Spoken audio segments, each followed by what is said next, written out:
59. 59? Ah ouais, 59? Oui, oui, 59. En 2011, il y a eu 59 décès sur les 1264 personnes en attente d'un don d'organes. Ça paraît peut-être peu, mais c'est beaucoup trop. Beaucoup trop. Sans oublier que seulement 284 d'entre elles ont été transplantées. L'écart entre le nombre de personnes en attente et le nombre d'organes disponibles augmente continuellement. Continuellement. Le fossé se creuse. Quand l'attente pour obtenir la seule et unique chose qui pourrait te sauver la vie ou l'améliorer s'éternise. 1 an, 2 ans, et même plus. La patience a commencé à avoir ses limites. C'est là qu'on peut se poser la question. Pourquoi une aussi importante pénurie? Il faut avouer que c'est seulement 1% Seulement 1% de la population du Québec qui répond aux exigences pour être admissible au don d'organes. Ça dépend de plusieurs facteurs. De la cause du décès du donneur, de sa condition physique, de ses antécédents médicaux et sociaux, De son groupe sanguin, de son poids, de sa taille. C'est pourquoi il faut faire tout. Tout. Tout ce qui est possible pour maximiser le nombre de donneurs potentiels en vous sensibilisant. Vous. À la situation. Il y a 2 gestes Concret. Simple. Et accessible.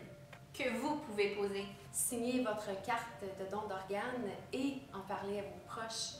Mais, avant toute chose, First things first. Éliminons d'abord les mythes et les obstacles qui pourraient alimenter vos réticences face au don d'organes, soit La négligence, Signer ma carte plus tard, ça presse pas. l'ignorance, La mort cérébrale, là, c'est comme si j'étais encore en vie. Je pense pas que c'est permis par ma religion. la peur Si je signe ma carte, ils feront pas tout leur possible pour me garder en vie. et les préjugés. Ils vont tellement me charcuter que je pourrais même pas être exposé. La transplantation d'organes, c'est un des plus beaux exemples de réussite dans le domaine médical. Les médecins sont spécialisés et vont tout faire en leur pouvoir pour vous sauver la vie. Mais quand il n'y a vraiment plus rien à faire. Pourquoi pas en sauver une autre? Un nouveau cœur, des nouveaux poumons. Un nouveau foie.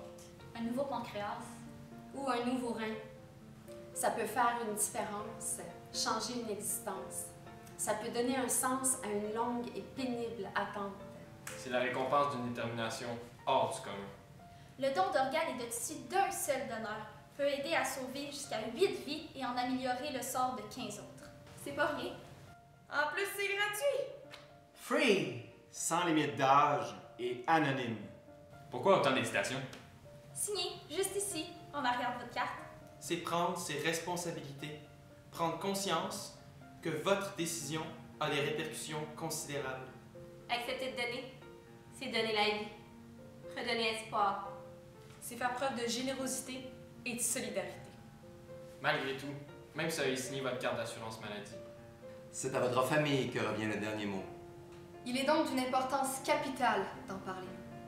Lors de la perte d'un être cher, il est difficile de prendre des décisions quand la peine, La rage, la culpabilité. la crainte et la détresse prennent le dessus. En connaissant déjà votre volonté, Que ce soit un consentement ou un refus, c'est plus facile pour votre famille de l'honorer, de réaliser votre souhait.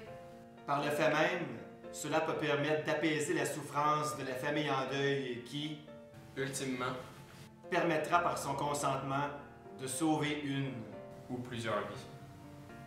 il faut se mettre à la place d'une personne en attente et de ses proches pour comprendre l'ampleur et l'importance d'une simple petite signature. Ou d'une conversation. Qui sait, un jour vous aussi aurez peut-être besoin d'une transplantation. Ne négligez pas la différence que vous pouvez faire. Alors, c'est pas compliqué, j'ai ma carte d'assurance maladie, j'ai un crayon. Par contre, s'il y a un capuchon, n'oubliez pas d'enlever le capuchon comme première étape. S'il n'y a pas de capuchon, passez direct à l'action. Je tourne la carte à l'endos et je signe pour compléter le tout. Et il ne faut surtout pas oublier de faire connaître sa volonté à sa famille.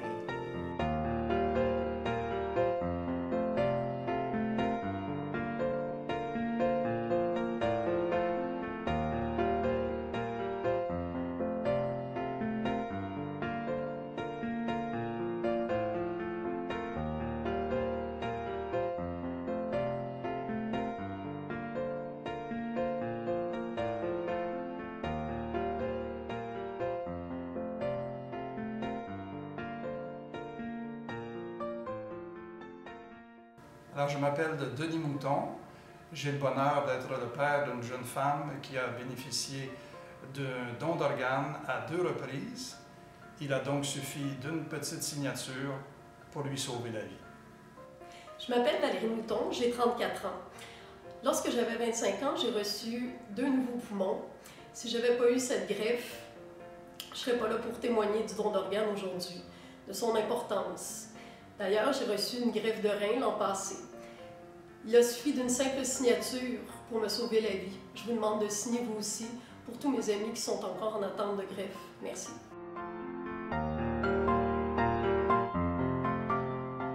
Le don d'organes, c'est une décision avisée. Le plus bel exemple de générosité. On a signé. Et vous? Nous, on a signé. Et vous?